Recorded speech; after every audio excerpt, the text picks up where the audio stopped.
Vamos ver de forma simplificada como a anatomia da região cervical nos traz segurança para a prática da lipoaspiração, da platíomplastia, como também do neck lift. Aqui embaixo a gente pode perceber que temos uma fáscia, que é a fáscia cervical superficial. Tá? E o grande problema de se estudar a anatomia pelos livros é que normalmente eles misturam os compartimentos, né? Então, aqui, por exemplo, você vê a fáscia cervical aqui embaixo, mas não vê ela aqui em cima. Tá? E é ela que protege todas essas estruturas que estão abaixo dela. A fáscia cervical superficial também dá ancoragem para o platisma, que é um músculo que reveste toda a região anterior do pescoço. Vamos remover a fáscia cervical daquela região e vamos ver que tem estruturas importantes ali embaixo. Glândula parótida, nervo occipital menor, veia jugular externa, músculo esternocleidomastoideo, nervo auricular magno, dentre outros. Mas o fato é que essa região está coberta pela fáscia cervical superficial e totalmente protegida. Além disso tudo, nós temos ali em cima dessa região todo o nosso tecido subcutâneo que vai ser o nosso tecido-alvo para a raspagem. Resumidamente, nós temos o músculo depressor do ângulo da boca, nós temos o platisma e nós temos o músculo esternocleidomastoideo como marcos anatômicos para a nossa lipoaspiração. E aqui nós temos a nossa região anatômica para fazer lipoaspiração, com total segurança. E podemos aprofundar mais. Isso não quer dizer que vai ficar mais difícil de entender. Na verdade, compreender a anatomia da região cervical aplicada à lipoaspiração e platíomplastia com enfoque nas fáscias cervicais torna isso tudo mais fácil de compreender. E o que são fáscias? Fáscias são tecidos de revestimento e envolvem estruturas do nosso corpo, como músculos e vísceras, dando a elas sustentação, posicionamento durante os movimentos e também pontos de fixações para essas estruturas. E na nossa região do pescoço nós temos as fáscias cervicais. A fáscia cervical superficial e a fáscia cervical profunda. Para entender melhor, vamos fazer uma secção axial à altura da sexta vértebra. A partir daí vamos dividir essa região e numa visão axial vamos ver a fáscia cervical superficial e fáscia cervical profunda. Primeiro nós vamos ver a fáscia cervical superficial, que é composta pela pele, tecido subcutâneo e platisma. E vendo numa perspectiva diferente, nós temos a fáscia cervical superficial que está abaixo do platisma e na região posterior ao platisma. Nós temos o platisma.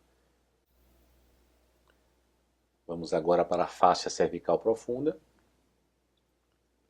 A fáscia cervical profunda ela é composta pela fáscia de revestimento profunda, pela fáscia pré-traqueal, pela fáscia pré-vertebral. Mas vamos falar também da fáscia bucofaríngea e da fáscia dos músculos infraioideus. Então nós temos a fáscia pré-vertebral, a fáscia de revestimento profundo, a fáscia dos músculos infraioideus, a fáscia pré-traqueal, a fáscia bucofaríngea e temos a bainha carotídea que protege a artéria carótida, a veia jugular interna e o nervo vago. Primeiro nós vamos ver a fáscia de revestimento profundo, que está logo abaixo da fáscia superficial. Tá? Ela envolve os músculos esternocleidomastoideo e trapézio e circunda todo o perímetro do pescoço. nós temos a fáscia pré-traqueal e a fáscia bucofaríngea, tá, que protegem a tireoide, a traqueia, o nervo laríngeo recorrente e o esôfago. Nós temos a fáscia pré-vertebral, que protege o nervo frênico, e nós temos o plexo cervical braquial, da onde vai se iniciar o plexo cervical profundo, médio e superficial.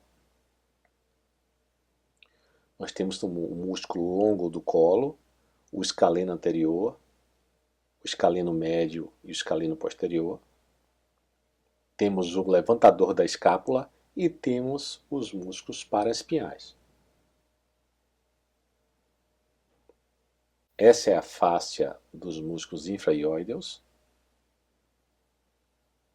Nós temos o esternoioideo, o esternotireoideo e o homoioideo.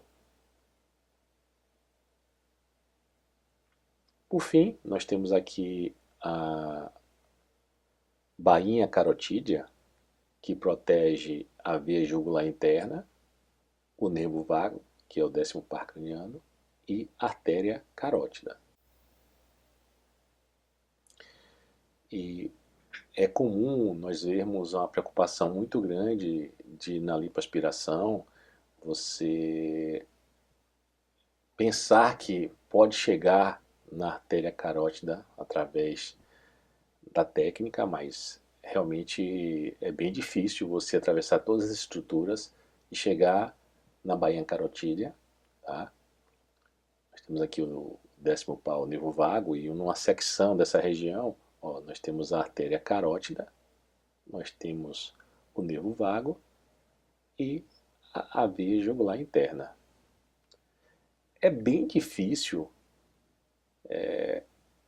lesar essa estrutura, só se você realmente quiser, e se você quiser não será com o instrumento rombo que você vai chegar aí, né?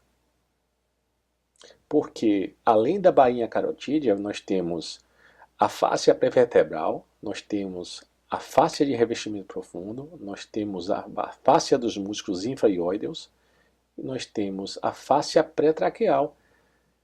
Realmente é uma região muito protegida, tá? Vamos ver aqui em outra perspectiva como tudo isso está organizado.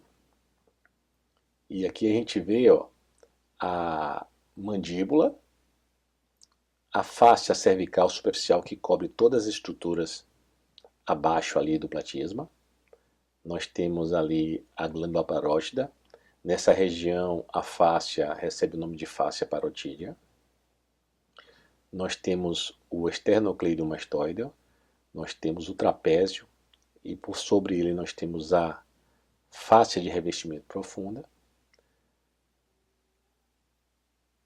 Nós temos a bainha carotídea, guardando ali a artéria carótida interna e a veia jugular interna. Não dá para ver o nervo vago nessa figura. Nós temos a fáscia pré-traqueal, nós temos a fáscia pré-vertebral, e a gente vai vendo que realmente fica muito difícil de lesionar a artéria carótida interna e a veia jugular interna, tá? E tornando tudo isso mais claro, nós temos aqui a fáscia cervical na nova perspectiva, né? Essa região aqui que a gente chama de triângulo posterior, quando removido a fáscia cervical superficial e a fáscia de revestimento profundo, aí a gente consegue ver, né, realmente a fáscia pré-vertebral, tá? E aqui, ó, a borda recortada ali da fáscia de revestimento profundo. Então, para você atingir aquelas estruturas ali, você realmente tem que se esforçar muito, né? E no sentido perpendicular naquela região. Então é bem difícil você causar uma lesão na veia jugular interna ou na carótida interna. Na prática mesmo, você consegue, se não seguir as demarcações corretas para fazer a lipoaspiração ou a platinoplastia, você consegue sim lesionar estruturas que se superficializam. Entre elas, né, o plexo cervical braquial. A gente falou isso um pouco antes, que ele dará origem ali ao plexo cervical profundo, ao médio e ao superficial. E o superficial vai dar origem ali ao nervo auricular magno, ao nervo occipital menor, ao nervo transverso e nervos supraclaviculares. Como também você pode lesionar a veia jugular externa. Esse sim, se você não seguir o planejamento e as remarcações para fazer sua lipoaspiração fechada, você poderá ter injúria dessas estruturas, tá? Como também de outras estruturas. Por exemplo, os ramos bucal e mandibular marginal do nervo facial, que é o sétimo par craniano, como também da artéria facial e da veia facial. Essas estruturas estão protegidas pelo platisma, está recoberto pelo tecido subcutâneo. Para você não ter injúria da veia jugular externa e nem das terminações do plexo cervical superficial, você tem que seguir a demarcação lateral, que é a borda anterior do músculo externo ocleidomastoide. Então, sua cânula deverá ir até ali. Porém, esse não é o único cuidado que você deve ter. Você também não pode superinstrumentar raspando demais a gordura, porque de repente você começa a raspar também o platisma. E aí você vai ter sangramento. Muitas vezes as pessoas têm sangramento e não sabem por quê, porque está raspando o músculo. E se você continuar raspando, provavelmente você vai provocar injúria ou da artéria facial, ou da veia facial, ou do nervo mandibular marginal, ou se você estiver raspando o jaws, o nervo bucal. Já na platismoplastia, se mantendo no plano subcutâneo, você pode divulsionar tranquilamente. Você não terá problema nenhum, como também no neck lift. Você pode instrumentar, divulsionar seu tecido tranquilamente, estando dentro do plano correto.